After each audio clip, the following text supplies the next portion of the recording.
Ginsburg y Abrikosov recibieron el premio Nobel por sus aportaciones en superconductividad y Leggett en superfluidez en el 2013.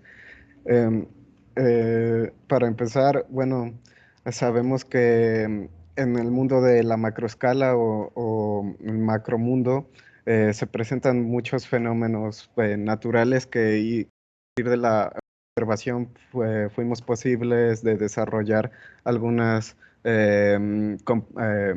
entender algunos comportamientos de la materia, de algunos fenómenos como la segunda ley de Newton, por ejemplo.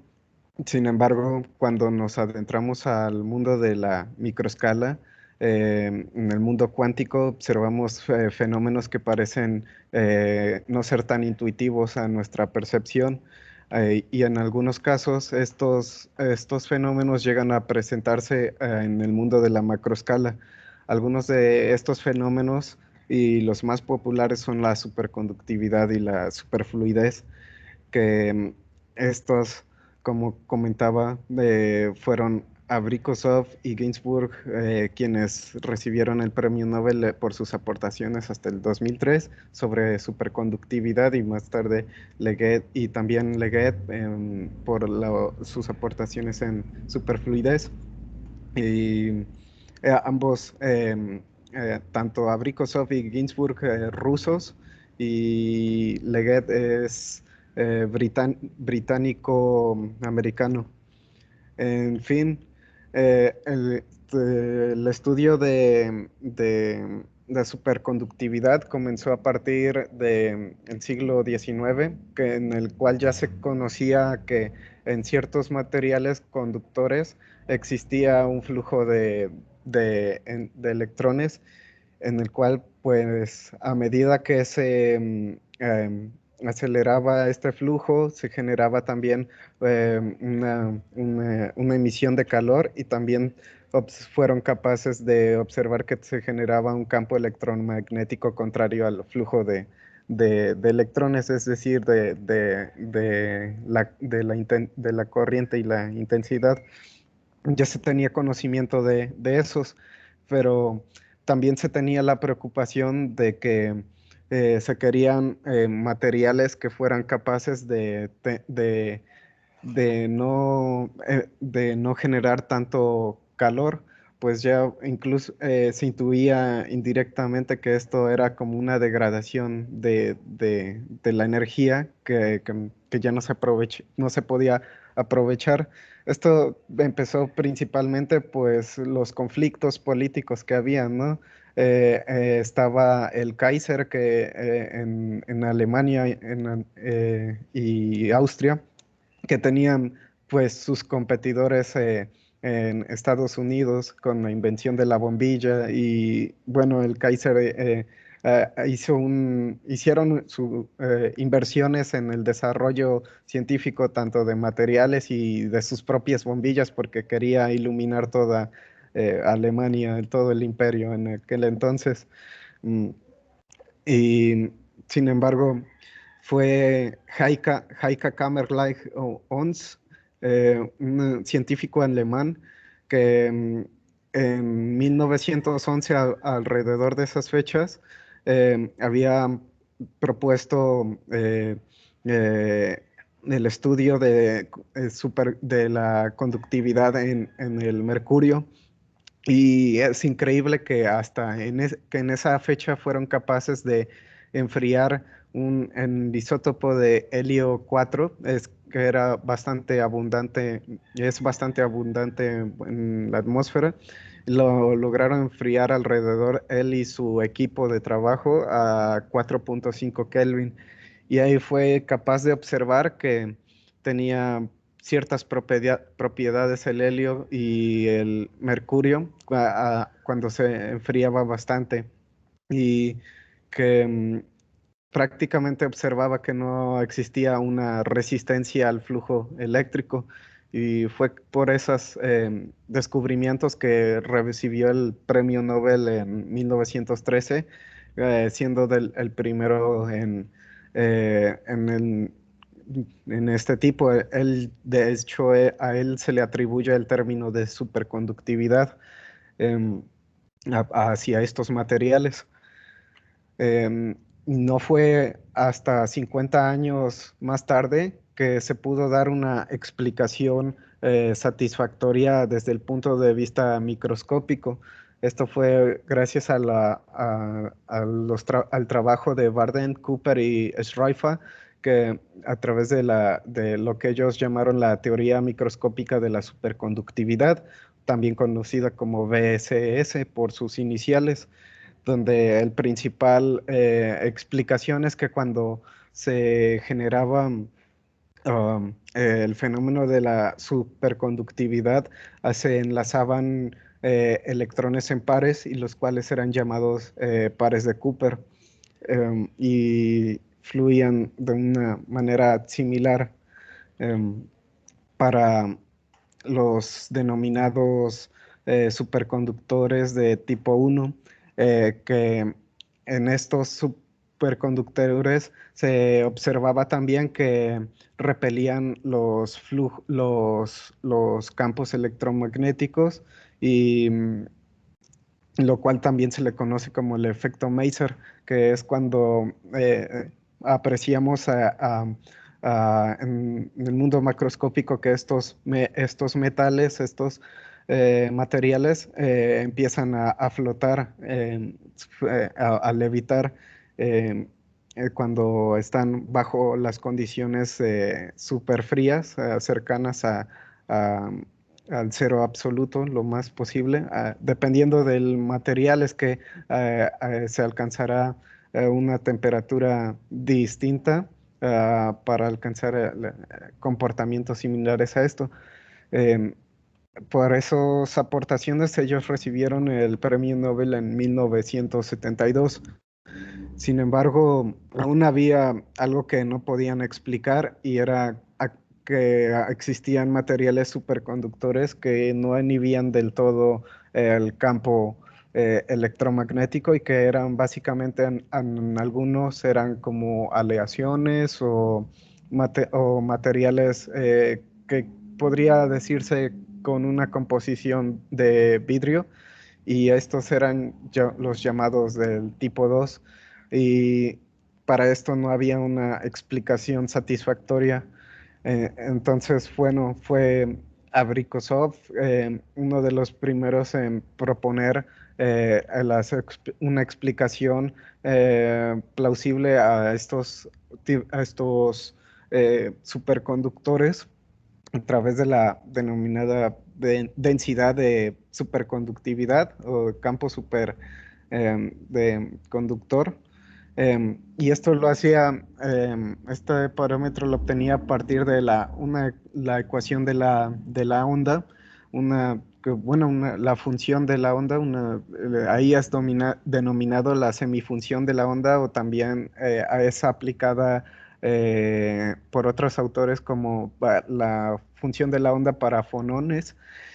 Eh, en esa onda, en esa función acotada, hay un orden, un parámetro, que dependiendo del orden es que eh, él se podía él lo entendía como lo interpretó como el crecimiento de vórtices y campos electromagnéticos. Es decir, que había una red de vórtices que permitían el paso de este flujo, de este campo electromagnético, pero se inhibían en ciertas áreas, en ciertos puntos del material, por lo cual era posible que el campo electromagnético, bueno, lo atravesase. Em, Esto tiene algunas connotaciones, ya que la propuesta de Abrikosov está bastante inspirada o basada en la teoría de Ginzburg-Landau, que también la podemos denominar como la teoría de la superconductividad macroscópica. También se basa en la misma semifunción de la onda. De hecho, esta fue propuesta por Landau y posteriormente y también estudiada por Ginzburg. Landau fue también un científico soviético que en 1962 él recibió el premio Nobel por sus aportaciones en superfluidez, concretamente en sus estudios en el helio líquido. Eh, en esa función de la onda,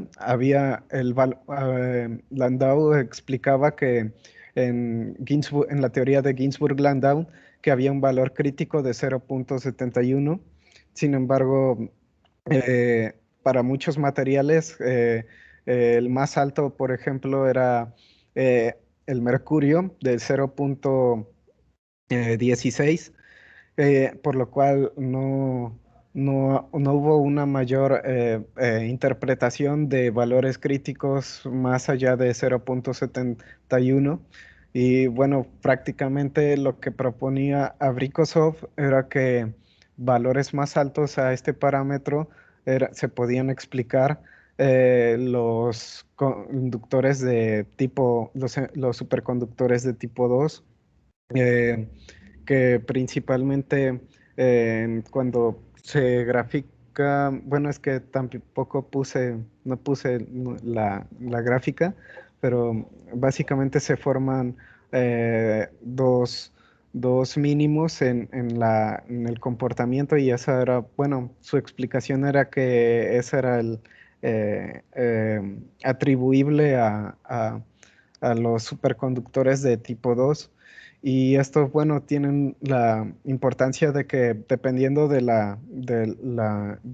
tipo de, la intensidad del campo magnético que pueda em, em, admitir, es que absorber, es que se pueden dar aplicaciones como en la resolución de una cámara de resonancia magnética, que, bueno, son ampliamente usadas en el área de medicina. Y en la parte de superfluidos, principalmente el estudio de,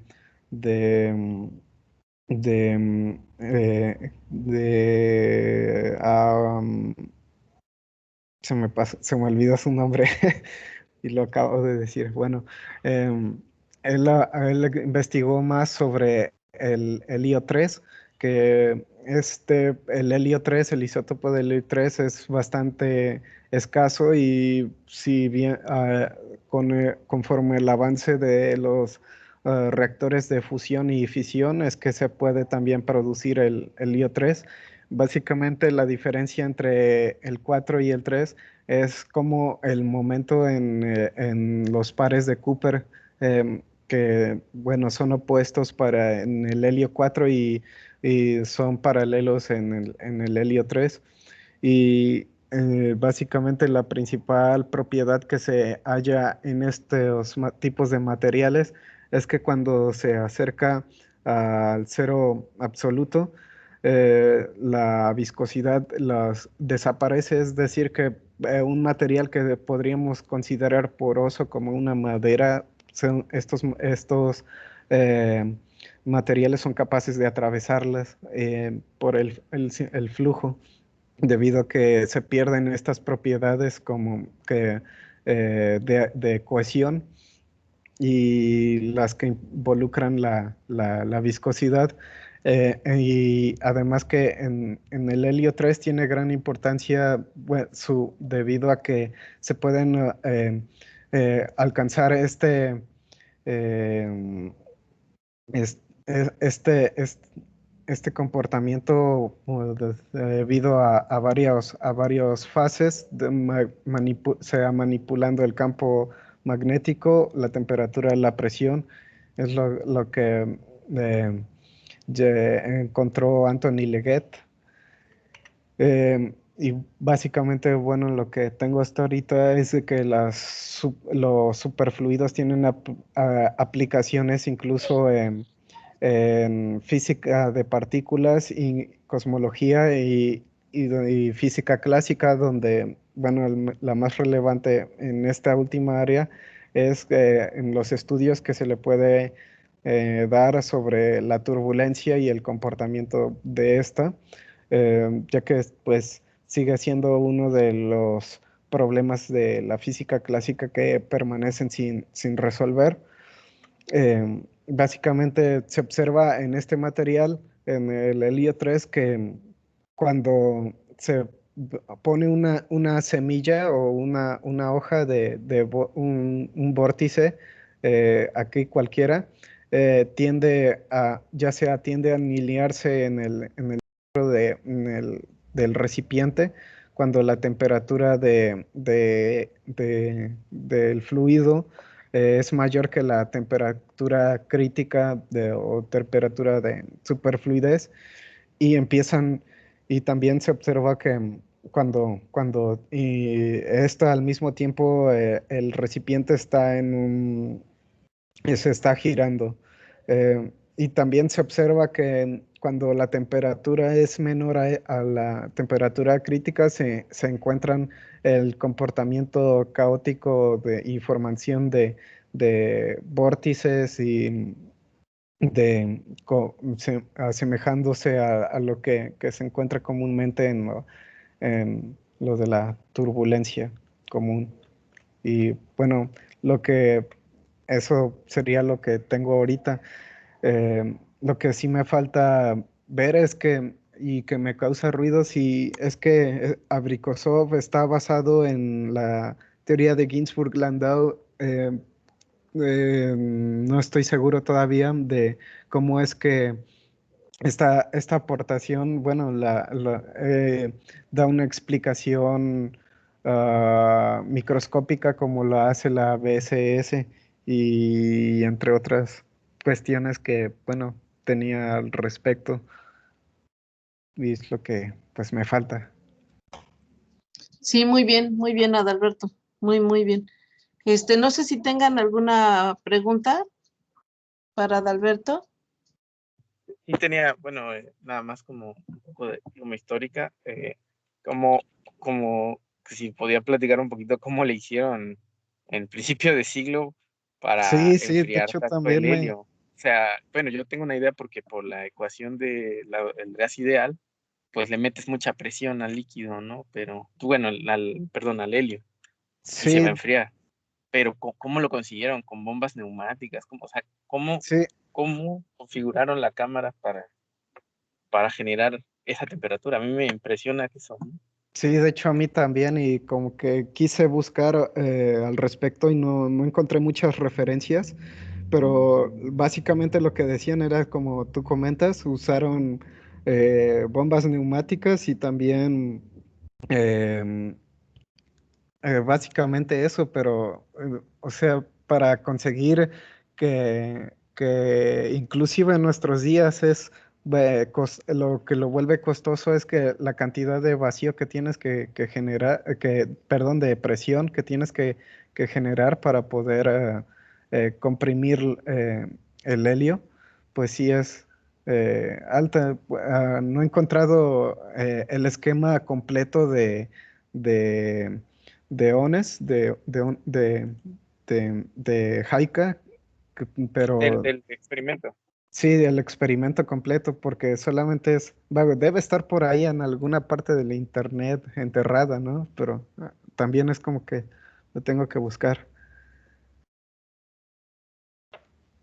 Solamente eran así comentarios de que lo hicieron bajo bombas neumáticas y ya. Ujú. Muy bien. ¿Alguna otra pregunta? Oye, y este que se ganó el Nobel también se ganó después el Nobel en transistores, ¿no? Ah, sí, sí. Es el, eh, sí, ¿verdad? sí, era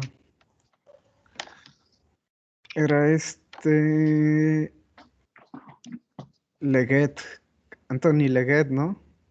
Creo que sí.